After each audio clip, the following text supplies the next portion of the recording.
Depois da leitura dos Salmos, é comum lermos o Evangelho, e é isso que faremos. O Evangelho de hoje, definido pelo livro de oração comum, está em João, capítulo 15. A gente vai ler daqui a pouco.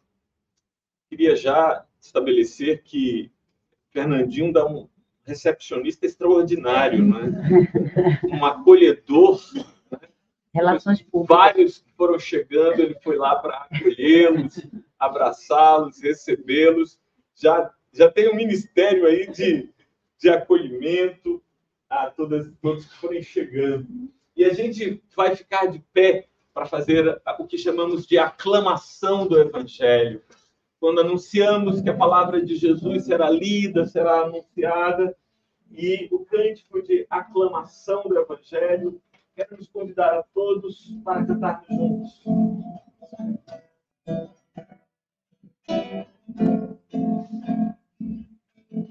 Tua palavra é lâmpada para os meus pés, Senhor. Lâmpada para os meus pés e luz para o meu caminho. Lâmpada para os meus pés e luz para o meu caminho. Tua palavra é lâmpada para os meus pés, Senhor. Lâmpada para os meus pés e luz para o meu caminho. Lâmpada para os meus pés e luz para o meu caminho. O texto do Evangelho que será lido encontra-se no Evangelho de João, capítulo 15, versículos 26 e 27. Glória te seja dada, ó Senhor. Quando, porém, vier o Consolador, que eu enviarei a vocês da parte do Pai, o Espírito da verdade, que dele procede, esse dará testemunho de mim, e vocês também testemunharão, porque estão comigo desde o princípio. Jesus previu assim que aconteceria quando, porém, vier o Consolador, que eu enviarei a vocês por parte do Pai, o Espírito da verdade que dele procede. Ele dará testemunho de mim, e vocês também testemunharão, porque estão comigo desde o princípio. Evangelho do nosso Senhor, louvado sejas, ó Cristo. Que as palavras dos meus lábios e o meditar do meu coração sejam agradáveis na tua presença, Senhor, rocha minha e redentor. Amém. Podem se assentar, meus irmãos.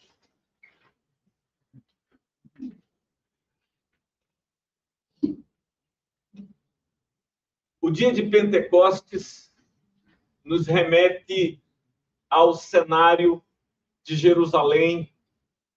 Jerusalém, daquelas primeiras décadas do primeiro século, quando, no mesmo lugar em que foi celebrada a Páscoa, os discípulos estavam à espera do cumprimento desta promessa.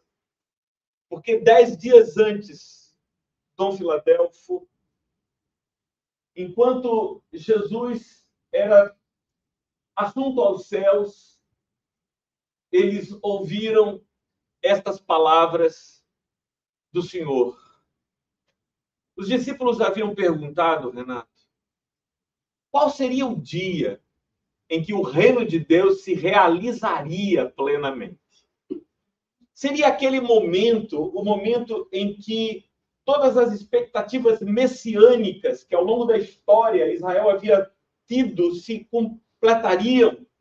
A resposta de Jesus foi esta: não vos compete saber os tempos e as épocas que o Pai reservou para a sua exclusiva autoridade, mas recebereis poder ao descer sobre vós o Espírito Santo, e sereis minhas testemunhas, tanto em Jerusalém como na Judéia e em toda a Samaria, e a parte mais surpreendente, até os confins da terra. E eles permaneceram em Jerusalém, aguardando o momento em que esse poder sobrenatural viria sobre eles E a expectativa foi de 10 dias, porque 10 dias depois, durante a festa de Pentecostes, quando os irmãos estavam reunidos ali, então se realizou o cumprimento desta profecia e o Espírito do Senhor desceu sobre eles. Eis a angústia, eis a dor, eis a questão. Como fazer esta obra, como realizar esta missão de anunciar o ensino de Jesus por todo o mundo. Eram, Arthur, 120 pessoas, homens e mulheres que ali estavam no cenáculo no dia de Pentecostes. Esses 120 sequer seriam suficientes para a anunciação do evangelho por aquela região da Judéia, que falar de Samaria, que é uma região geograficamente maior do que a Judéia, e até os confins da terra. Eu não sei se já aconteceu com vocês esta circunstância. Você tem uma missão, mas não sabe como realizá-la. Não é que você não saiba o que tem que fazer. Não é que você não saiba que tem que fazer. Você só não se sente suficiente para fazer. Você sabe que é preciso. Você sabe que o momento, a demanda é agora para realizar a missão, para realizar esta tarefa. Só que, olhando para si mesmo e olhando para os recursos que estão disponíveis, você se pergunta como eu poderei realizar essa missão? Como eu poderia ser suficiente para realizar essa demanda tão grande? Porque há duas diferenças. É claro, Nino, que os discípulos já haviam pregado durante aqueles 3 anos em que Jesus esteve com eles, eles pregaram muitas vezes. Jesus os enviou, Dom Filadélfio, lembra, de 2 em 2, os 12, depois enviou de 2 em 2, 70. Então, eles haviam feito o trabalho de evangelização, não era novidade para eles, não, Alberta? Mas era a primeira vez que eles iam fazer isso sem Jesus. Porque uma coisa é fazer com Jesus. Se algum B.O. acontecesse, eles voltavam, como voltaram algumas vezes, não está dando, a gente não resolveu. Era para libertar um jovem que estava perturbado por um espírito e a gente não deu conta. E Jesus vai lá e diz: como vocês são faltos de fé, e resolve o problema. Mas era a primeira vez que eles eram enviados sem Jesus, porque Jesus estava nos céus, ele tinha subido depois de sua morte e ressurreição, ele subiu e assentou-se à destra do Pai. Mas agora fazer sem Jesus. Mas Jesus havia dito que não os deixaria órfãos, mas enviaria o Consolador para que eles pudessem ter dinamis teu, o poder divino para realizar aquela obra. De todas as palavras gregas, e o Novo Testamento foi escrito em grego, talvez a que eu goste mais seja esta palavra, Cláudia, que aqui é traduzida por Consolador. Eu vos enviarei o Consolador. A palavra em grego é Parácletos. A palavra Parácletos, ela é composta por 2 palavras. A raiz kaleo, chamado, e o prefixo para, que significa do lado. Então, Consolador ou Parácletos é aquele que é chamado para estar do lado de alguém. É chamado para estar junto de alguém. E essa palavra, Parácletos, é traduzida nos evangelhos e no livro de Atos dos Apóstolos como Consolador. Só que há uma ocorrência, Hélio, em que a palavra Parácletos não é traduzida como Consolador. Isso acontece lá na primeira epístola de João. Sabe como é que primeiro São Jerônimo traduziu essa palavra para o latim e desde então nós temos traduzido assim para o português? Lá em 1 João, a palavra Parácletos é traduzida como advogado. Advogado. Porque A palavra advogado é uma palavra latina que tem exatamente a mesma etimologia de parácletos. Porque vocatum, vocação, chamado. Então, chamado para ficar aqui, ad, junto. Ad vocatum é aquele que é chamado para estar junto. Mas quando eu penso em parácletos como advogado, dá uma dimensão diferente da palavra consolador. Sabe por quê? Porque quando a gente traduz por consolador, geralmente a gente pensa em alguém, no Filadélfia, que chega perto da gente e diz: vai passar, enfim, vai passar. Mas não é isso que o Espírito Santo faz conosco. Não é isso que o Espírito faz. Vai passar. Ele nos guia.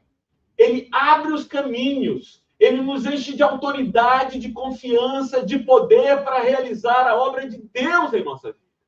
Ele é consolador porque ele supre esse sentimento da ausência material e física de Jesus, mas ele é alguém que, estando junto de nós, se torna nosso preceptor, utilizando outra expressão agora aplicada pelo apóstolo Paulo, ele intercede por nós, ele coloca-se adiante de nós para que nós possamos realizar a obra a que o Senhor nos confiou. E é muito interessante, né? Porque a gente vai vendo. Jesus enviou os 12, enviou os 70, agora estava enviando os 120 para evangelizar, para anunciar o seu ensino e a sua vida ao mundo, para encher o mundo dessa esperança, dessa consciência. E aí as pessoas confundem tudo, porque aí surge um título religioso ou eclesiástico, Felipe, que não faz sentido. O título religioso ou eclesiástico é o título de apóstolo. Só que o verbo grego apostoléu é enviar. Apóstolos é o enviado. Então, não faz sentido a gente... A fulana é apóstolo. Apóstolo é todo mundo que foi enviado. Todo mundo que recebeu a missão de ir e anunciar é enviado, é apóstolo. Por isso, Paulo, Barnabé são apresentados como apóstolos no livro de Atos, porque eles tinham uma missão de levar. A bronca sobre a qual eu gostaria de refletir com vocês nesta manhã, e eu sei que muitos de nós vamos nos identificar com as circunstâncias e as dores dos discípulos, dos primeiros discípulos chamados de apóstolos. É que às vezes a gente se sente desafiado pela vida para fazer algo para o que não estamos preparados. Essa é a circunstância. Porque seria justo, tio Decinho, que eu dissesse que Jesus, quando foi chamar os discípulos, foi lá no Pina e pegou aqueles pescadores ali que moram nas palafitas, daquelas palafitas do Pina, e os chamou para serem seus. É mais ou menos isso, Dom Filadélfio? Porque eram pescadores da Galileia. Eram pescadores da Galileia. Não, ele não foi na sinagoga e procurou os rabinos para serem seus discípulos. Ele não foi no templo de Jerusalém e chamou os sacerdotes. Ele chamou Pedro, Tiago, João, André. Quem eram esses caras? Quem eram esses caras? Alguma autoridade acadêmica, religiosa, administrativa, política? O texto diz que eles eram pescadores. Mas não é qualquer pescador, é pescador da Galileia, pescador do Lago de Genezaré. Era a rapaziada do Pina, sabe como é que é? Era o pessoal do Pina, que estava por ali sem nenhuma maior informação, sem nenhuma maior formação. São estes caras a quem Jesus entrega o desafio de ganhar o mundo, de evangelizar o mundo. Lhes faltava pelo menos 3 coisas. Lhes faltava número, que eram poucos. Lhes faltava instrução, eloquência, porque eram simples. Lhes faltava coragem. Eita. dizer que faltava coragem. Eu vou dizer, Silvio, que faltava coragem. Isso aqui é 50 dias depois da Páscoa, não é? Não é 50 dias depois da Páscoa? Deixa eu contar aqui. Me ajudem aí a contar. Jesus tinha pelo menos, do núcleo mais próximo a ele, 70 discípulos. Do núcleo próximo. Os 12 eram mais chegados ainda. Mas pelo menos 70. Quem me ajuda a contar aqui quantos destes estavam ao pé da cruz na sexta-feira? Deixa eu contar. Eu vou escolher Maria, mãe de Jesus, porque mãe é mãe, não é, Tiadinho? Gente, assim, mãe é mãe. Conta, mãe! Mas Maria estava ao pé da cruz na sexta-feira. Eu não sei se conta. Será que conta, Fernanda? Mãe, conta!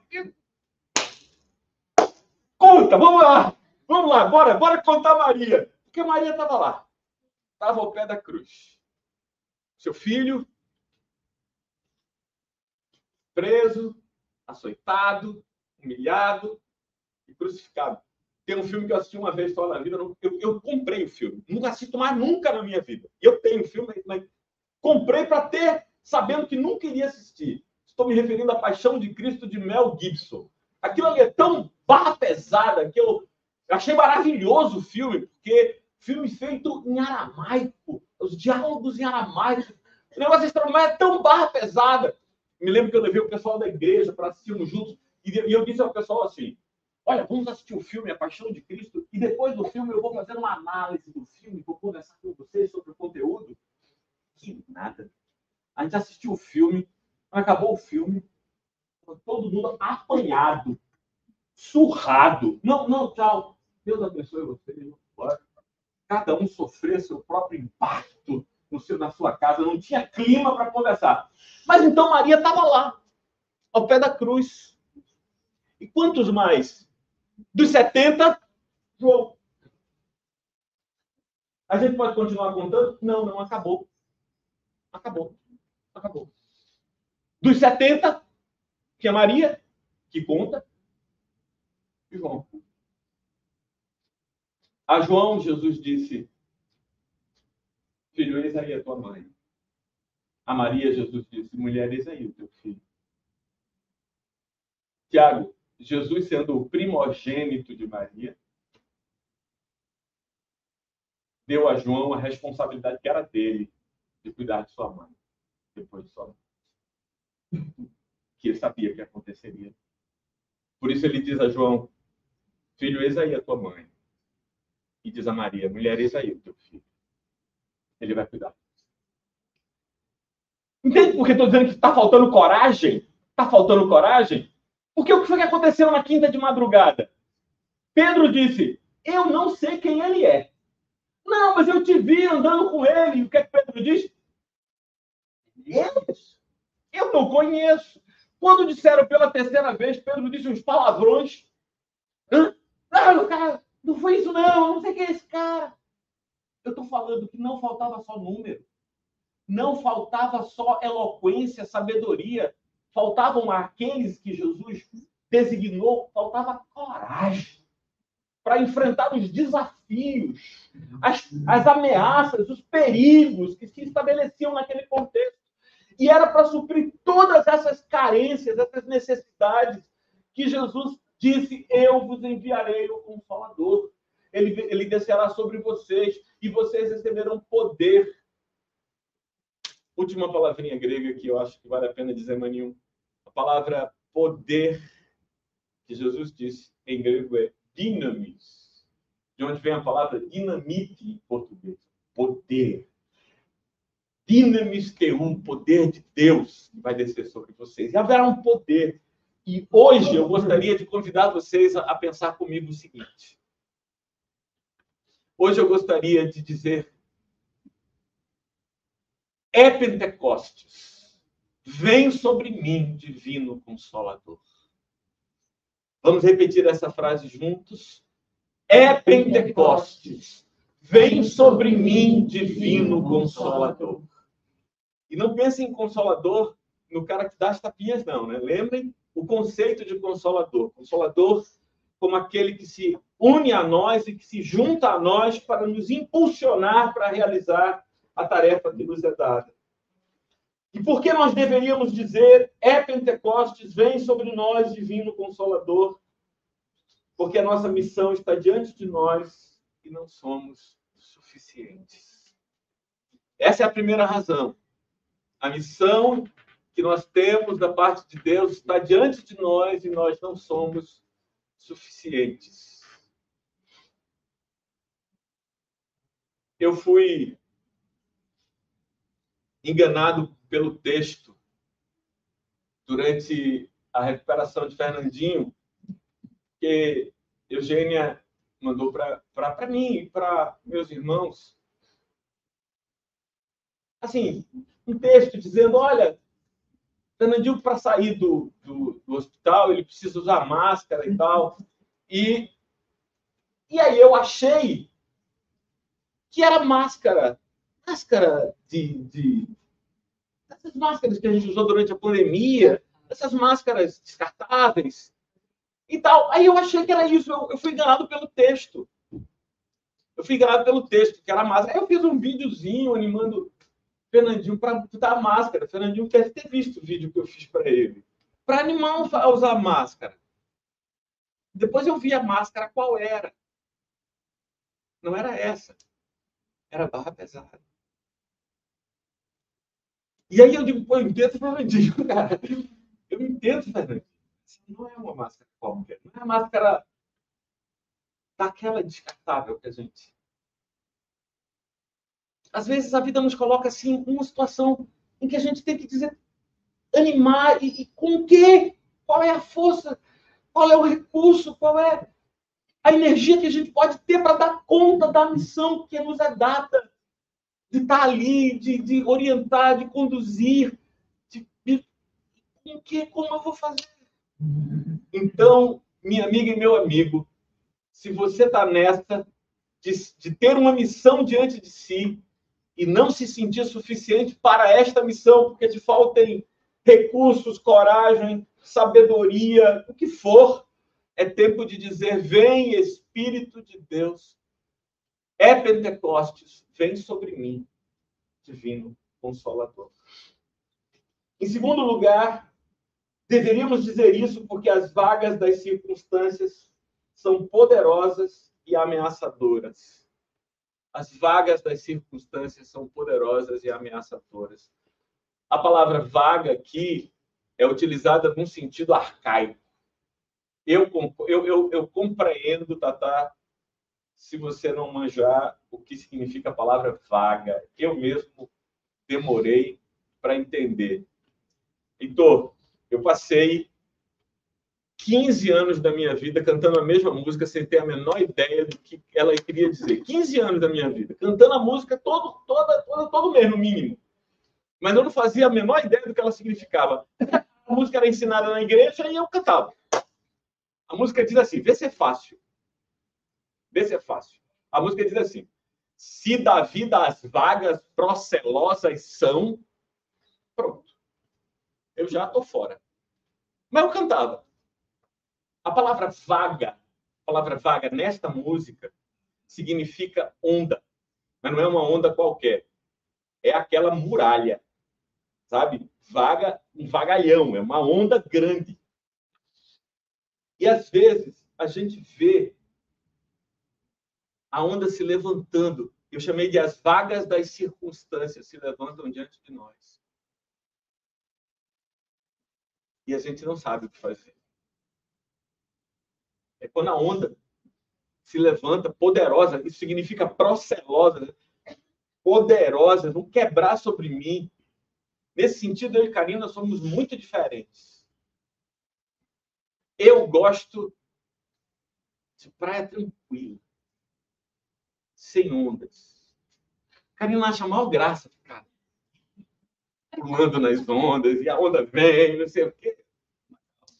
Uma calda, aquilo tudo. Karina gosta... Agora,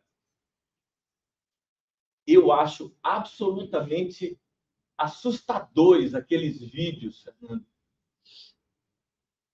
lá de Nazaré, em Portugal.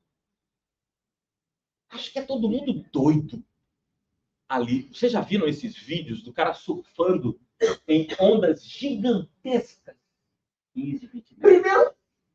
Primeiro eu não entrava. E se eu entrasse, eu ia tentar fugir das ondas. Os caras não apenas entram, mas no momento próprio, eles dão as costas para a onda para poder surfá-las. Eles usam as ondas para realizar o inimaginável possível.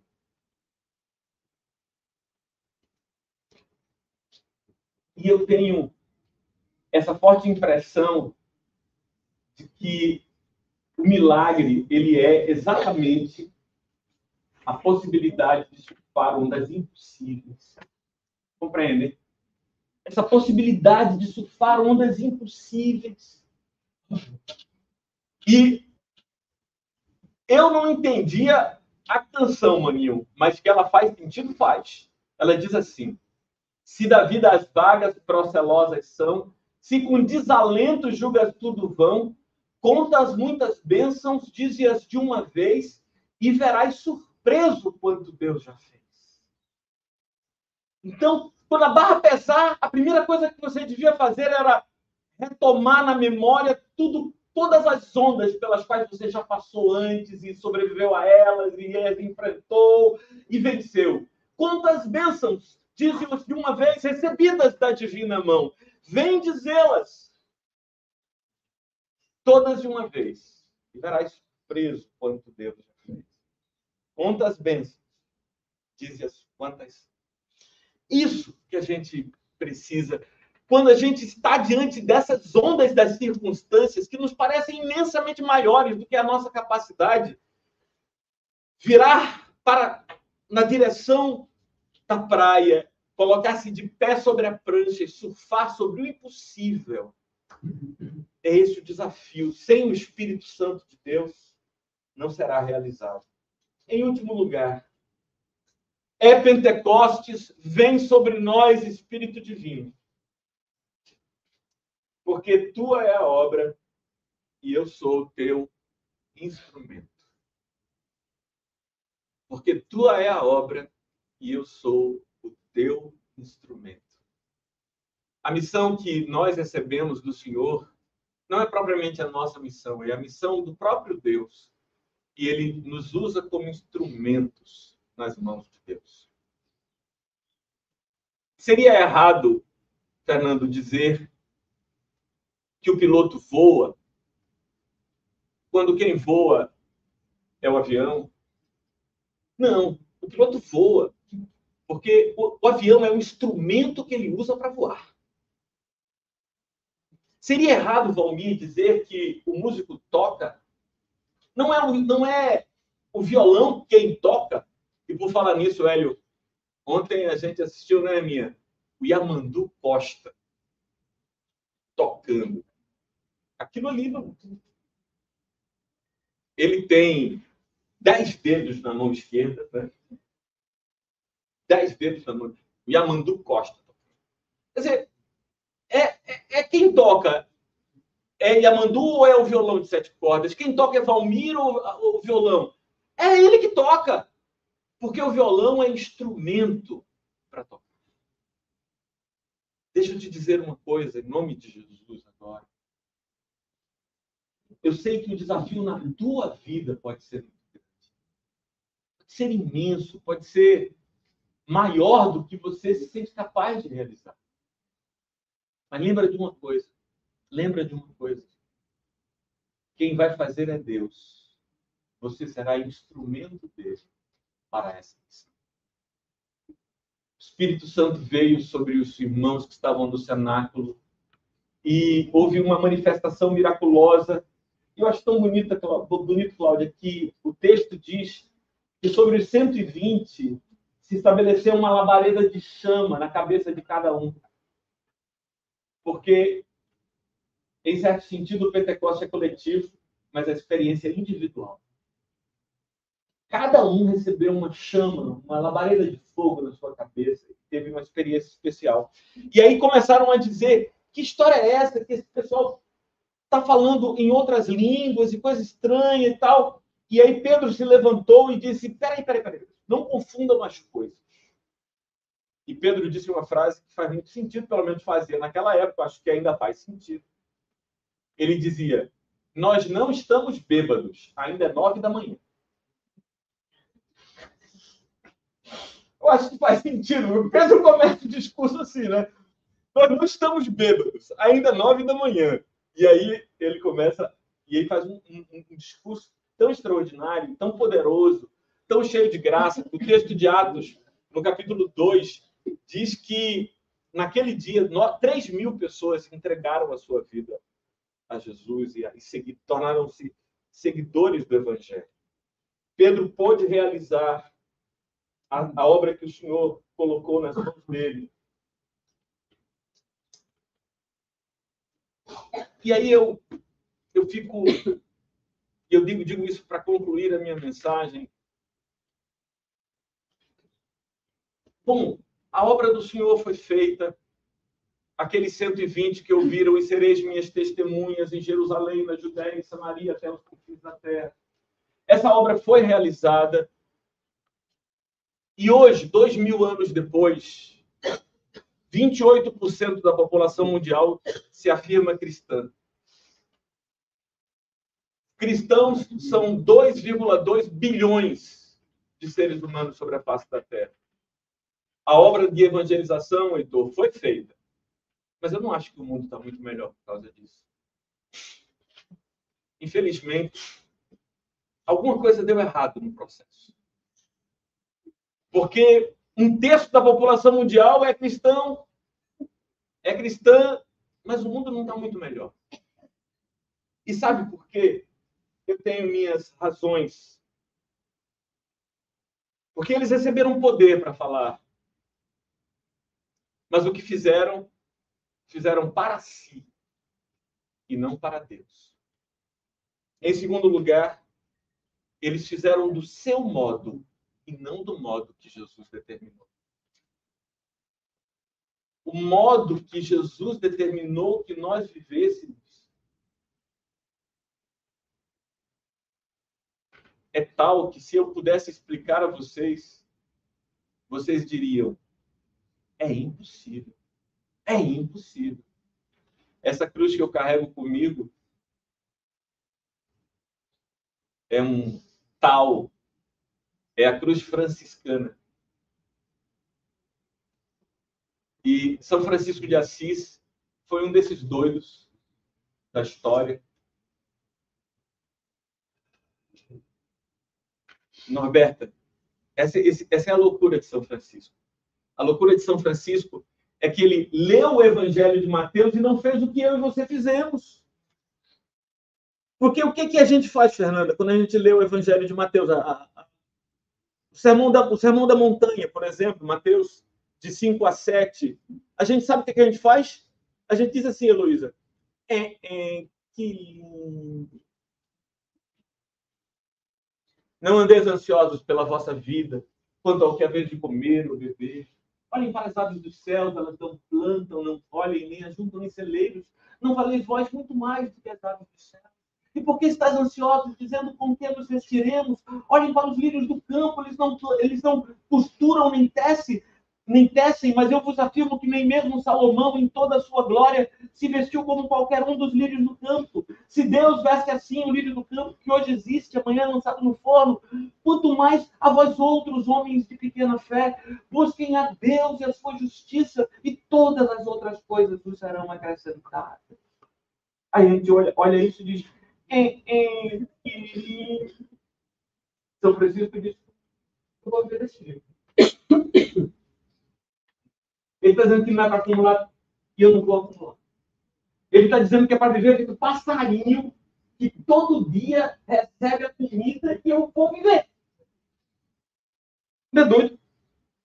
É doido, não é? Porque São Francisco ouviu o ensino de Jesus e se dispôs a viver do modo de Jesus. Muito embora o modo de Jesus, segundo o senso comum, não faça nenhum sentido. Um detalhe que talvez vocês não saibam, mas é um detalhe curiosíssimo da biografia de São Francisco. E é uma das coisas que mais me impressionam, é que ele não fundou a ordem dos franciscanos, como a gente acha. Não existe uma ordem dos franciscanos. São Francisco fundou a ordem dos frades menores. A ordem dos frades menores. Aqui tem algumas pessoas que sabem o que é ser frade menor. Renato, por exemplo, sabe o que é frade menor. Frade menor significa irmão caçula. Sabe o que significa ser irmão caçula? Ó, vai pegar uma coca ali na barraca. Quem vai? Se tem que pegar uma coca lá na barraca, quem vai? É o caçula. Irmão caçula é aquele que tem que obedecer a todo mundo, servir a todo mundo. Então, a ordem que São Francisco criou não foi a ordem dos franciscanos. Nunca houve uma ordem dos franciscanos. É a ordem dos irmãos caçulas, ou a ordem dos frades menores, porque ele dizia, eu e meus irmãos vamos servir a todos. Seremos fratelos, irmãos pequenos. Mas um detalhe que pouca gente sabe, Silvia, é que antes de morrer, Francisco foi expulso da ordem.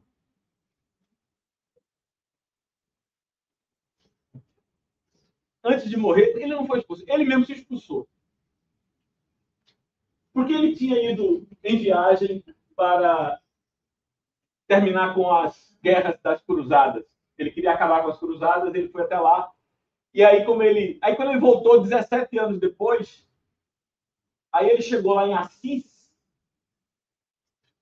e encontrou umas coisas que ele não entendia. Primeiro, na igreja, tinha um cálice de ouro para celebrar a Eucaristia. Francisco achou estranho aquele negócio de um cálice de ouro para celebrar a Eucaristia. Aí ele disse, esse cálice aqui. Aí ele disse, não, isso aqui foi um conde fulano de tal que nos deu de presente. É uma desfeita muito grande não usar. Afinal de contas, sim, mas vende esse negócio, compra comida para dar para os pobres. Francisco, não dá, né? Foi o conde que deu para a gente. Tá errado, tá errado. Aí ele abre uma porta assim e diz, o que é isso aqui? Não, isso aqui é a despensa, onde a gente está guardando o alimento, guardando o mantimento. Aí Francisco diz, mas a gente não é mendicante? A gente não sai todo dia com a cuia na mão, pedindo donativos e come o que nos derem?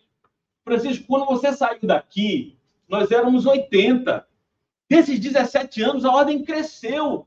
Nós somos mais de 1000. Como é que a gente vai viver assim? Tem que ter... Não. Não muda, não. Porque não fui eu que fiz. Quem fez foi o mestre. Ele é que disse que é para viver feito passarinho. Ou é para viver como passarinho, ou não é para viver. E como ninguém concordou com o Francisco, a gente também não concordaria, né? Ele disse, dá para mim não. Eu vou ser passarinho. E foi embora viver como passarinho. E morreu 7 dias antes de Francisco morrer. Santa Clara estava tão convencida de que ele estava nos últimos dias, que levou São Francisco da caverna onde ele morava para o mosteiro em Assis, para cuidarem dele, os médicos cuidarem dele. Aí ele estava lá sendo cuidado pelos médicos, quando ele diz a Santa Clara a sua última frase. Ele fez antes o poema ao irmão Sol e à irmã Lua. E o último pedido de Francisco. O último pedido de Francisco. O último pedido a gente atende, né, não? E o último pedido de Francisco foi esse. Me tirem da cama e ponham no chão onde morrem os pobres. Pobre não morre na cama. Pobre morre no chão. Me tirem da cama e me coloquem no chão. Onde morrem os pobres. Meus amigos, se o mundo não viveu toda a transformação que o ensino de Jesus gerou, poderia ter gerado, é porque nós, a Igreja de Cristo, fizemos para a nossa própria glória e fizemos do nosso jeito e não do jeito dele. Não foi do jeito que ele ensinou, não foi do jeito que ele queria, mas ainda dá tempo. A gente talvez ainda consiga enaltecer como Francisco. E a gente talvez ainda consiga dar a ele a glória que lhe é própria. Eu queria terminar mostrando uma canção para vocês. Dessas canções que a gente aprende faz tempo e que nos convida a dar a Cristo toda a glória. Não sei se vocês conhecem, se conhecerem.